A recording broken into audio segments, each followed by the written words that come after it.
Paulo Sérgio diz aqui: o governo supremacista de Israel, com apoio ou a indiferença da maior parte da população, que não vê as imagens dos horrores em Gaza, censuradas pela mídia, avança seu projeto de tornar a faixa de Gaza inabitável por meio de sua destruição total e de promover uma limpeza étnica contra palestinos. Sem nenhum constrangimento, o ministro da Defesa anunciou que pretende concentrar inicialmente 600 mil palestinos no sul, na destruída cidade de Rafah, em uma cidade humanitária, campo de concentração, como afirmou o ex-primeiro-ministro Ehud Olmert, que seria a primeira etapa para a transferência dos palestinos a outros países. Ou seja, eles pretendem desocupar a faixa, mandar para outro, criar, na verdade, eu acho que é uma espécie de diáspora de palestinos de forma absolutamente arbitrária, né, professor?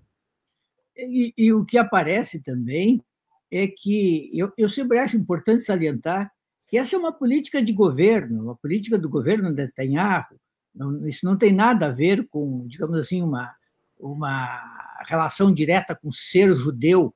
Isso Sim. É uma política de um governo, o governo Netanyahu, um governo de extrema-direita, que tem adotado ações, medidas inaceitáveis, e que pode ser criticado pelo que está fazendo, pode ser deplorado pelo que está fazendo, e nisso não me parece existir qualquer perspectiva que não seja essa, de salientar que algo inadmissível está acontecendo.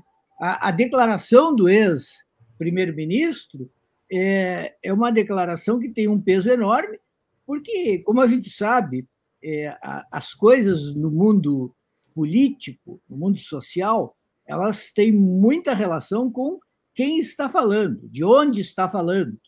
Há uma legitimação pelo lugar de fala, como se diz agora.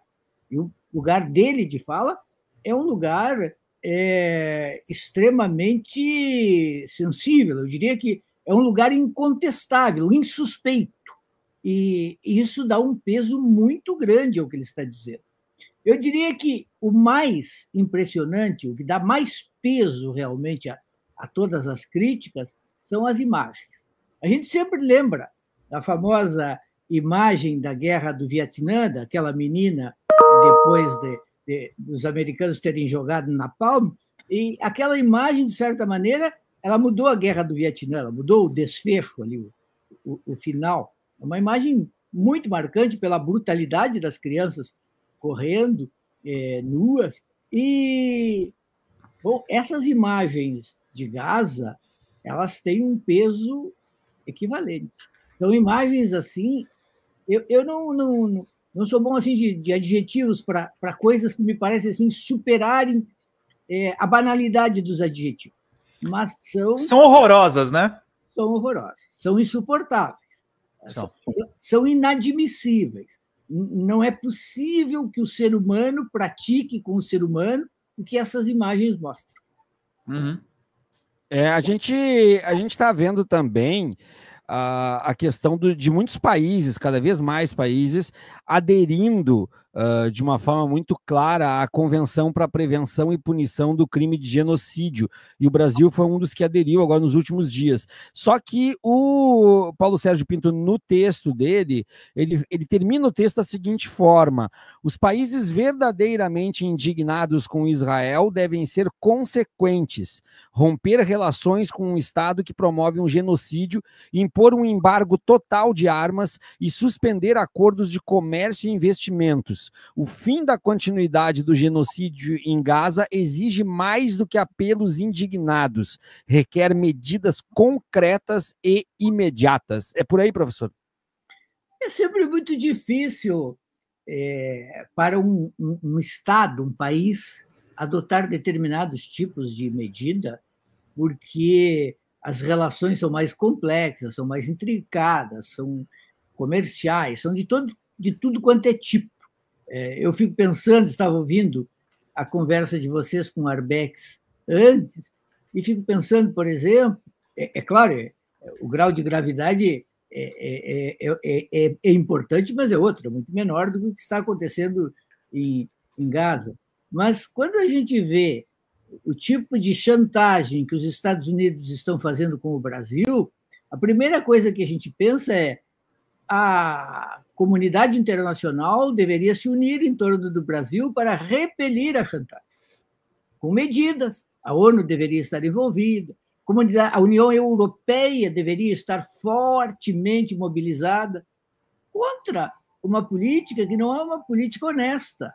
O que o Trump está fazendo é desonesto, é uma política de chantagem, uma pressão para obter ganhos que não seriam obtidos numa mesa de negociação honesta. Mas o que a gente vê? A gente vê a União Europeia caladinha, a gente vê cada um cuidando do seu interesse e realmente nenhuma mobilização internacional. Então, é por isso que não se pode ter assim muita expectativa em relação a qualquer coisa mais bombástica, porque tem os tais pesos e contrapesos. Eu imagino assim que um governante como Lula diga, amanheça e diga assim, hoje eu preciso tomar tal medida, forte. Aí o Itamaraty diz, atenção, devagar. Ou o outro, um conselheiro áulico, diz, não. Então, entre o intelectual e o governante, há uma diferença muito grande. Então, Paulo Sérgio fala como um intelectual. Como intelectual, a missão dele é esse combate incisivo à barbárie, levando a opinião ao ponto culminante. A posição do governante envolve outros aspectos e nem sempre pode corresponder tão imediatamente à posição do intelectual. A gente tem aqui uma imagem e eu estou sempre selecionando com muito cuidado as imagens, porque tem coisas que realmente fica impossível de colocar.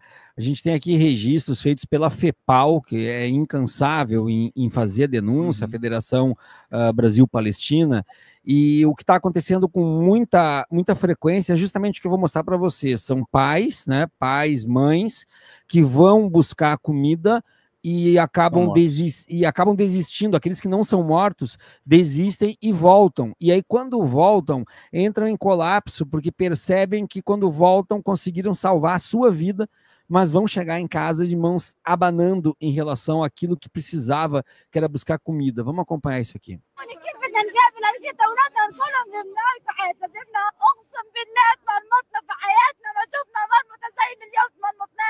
Eu vou ler aqui algumas coisas, porque eu sei que tem pessoas que acompanham o nosso canal que apenas escutam fazendo outras atividades e não conseguem ler legenda. Então, é uma mãe dizendo que como é que ela está sendo humilhada, como é que ela vai chegar em casa de mão abanando, né, sem nada.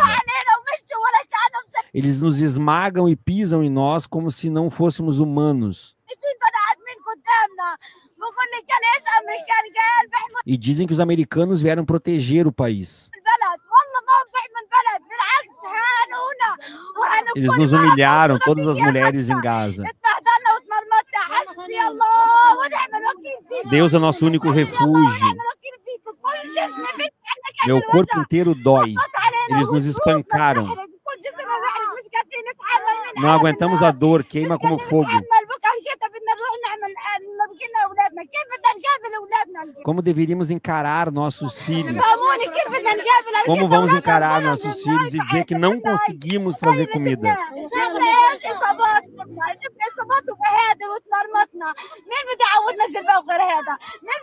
Quem vai nos dar farinha? Quem se importa com nossa situação? Então, a gente tem mostrado praticamente aqui todos os dias algumas imagens, alguns vídeos que mostram fuzilamentos, que mostram extermínios, que mostram... E aí eu te pergunto, Jeremir, existem regras, né, numa guerra, e o descumprimento das regras é o que define o crime de guerra. E a gente percebe, por exemplo, todos os ataques que acontecem, todos os confrontos que acontecem envolvendo Israel, eles seguem estas regras, exceto Gaza. O Irã ataca, a resposta é feita na mesma proporção e é o que colocam na mídia, né? A proporcionalidade foi obedecida.